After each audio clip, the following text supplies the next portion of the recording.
लोकसभा चुनाव करीब आते देख एक बार फिर से उत्तर प्रदेश में राजनीति में बदलाव होता दिख रहा है। कांग्रेस सूत्रों की माने तो 25 फरवरी को सपा प्रमुख अखिलेश यादव आगरा में कांग्रेस के नेता राहुल गांधी के साथ एक मंच पर दिखेंगे, यानी करीब 7 सालों बाद प्रदेश की राजनीति फिर उसी ध्रुव पर नजर आती है, ऐसा राजनीतिक विश्लेषक कहते हैं, जहां 2017 में थी। ऐसे में सवाल उठता है कि अखिलेश के साथ आने से क्या कांग्रेस को फायदा होगा? क्या खोई हुई जमीन वापस आएगी? क्या जनाधार लौटेगा? क्या अखिलेश और राहुल के साथ आने से बीजेपी के वोटों पर असर पड़ेगा? क्या कांग्रेस खोई हुई अपनी पहचान हासिल करने में कामयाब होगी?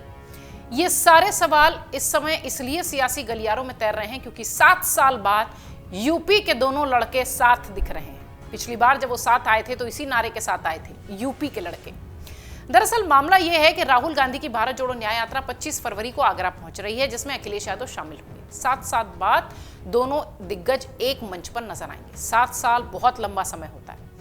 ऐसे में राहुल और अखिलेश की दोस्ती किस तरह से थी और उसमें दरार पड़ गई थी, ये सब समेटने की कोशिश करते हैं इस रिपोर्ट के जरिए। यूपी विधानसभा चुनाव 2017 से पहले प्रदेश में अखिलेश यादव मुख्यमंत्री थे, लेकिन लोकसभा चुनाव 2014 की हार के बाद प्रदेश की राजनीति पर उनकी पकड़, उनका दबदबा कमजोर हो गया।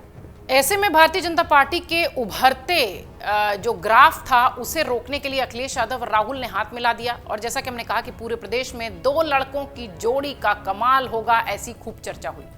कभी बीजेपी के चुनावी रणनीतिकार रहे प्रशांत किशोर इस गठबंधन को रचने और जमीन पर उतरने में बड़ी भूमिका निभाते दिखाई पड़े, हालांकि वो अभी इस वक्त अलग छिटके हुए नजर आते हैं। यूपी चुनाव 2017 में गठबंधन कोई कमाल नहीं कर पाया। इसके बाद समाजवादी पार्टी और कांग्रेस की राहें अलग अलग हो गई।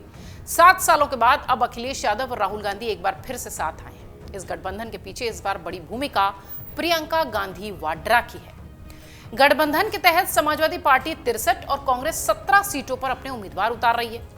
वाराणसी समेत उन सीटों से सपा अपने उम्मीदवार हटाएगी जो गठबंधन के तहत कांग्रेस के पाले में दे दी गई है, जिसका ऐलान बुधवार को एक संयुक्त प्रेस कॉन्फ्रेंस, बड़ी प्रेस कॉन्फ्रेंस के साथ हुआ।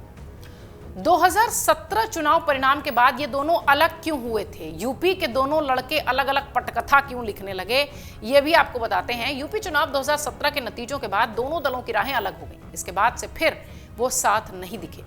इस बीच 3 चुनाव हुए, तीनों में कांग्रेस लगातार गिरती चली गई, पिछड़ती चली गई।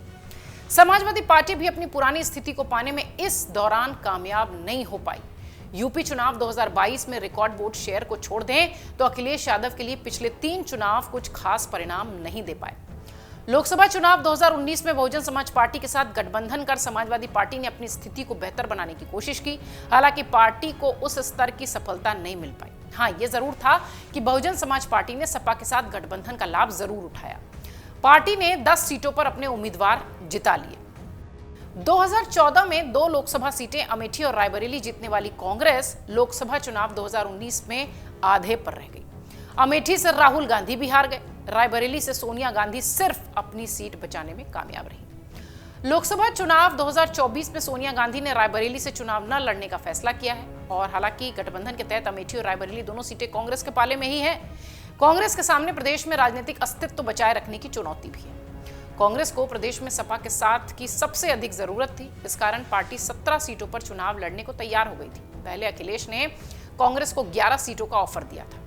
जयंत चौधरी के गठबंधन से अलग होने के बाद माना यह जा रहा है कि उनको जाने वाली 6 सीटें भी कांग्रेस को दे दी गई है। अब जिस तरीके की स्थिति 7 साल बाद बनती दिखाई पड़ रही है, हो सकता हो कि इसका फायदा भी जनता इन दोनों दलों को दे पाए, इन दोनों यूपी के लड़कों को दे पाए। लेकिन ये कहना बहुत जल्दबाजी होगी कि ये गठबंधन बहुत मजबूती के साथ जनता के सामने जाएगा और धुआंधार प्रदर्शन करेगा, क्योंकि पिछली बार ऐसा नहीं था, इतिहास ऐसा नहीं कहता है।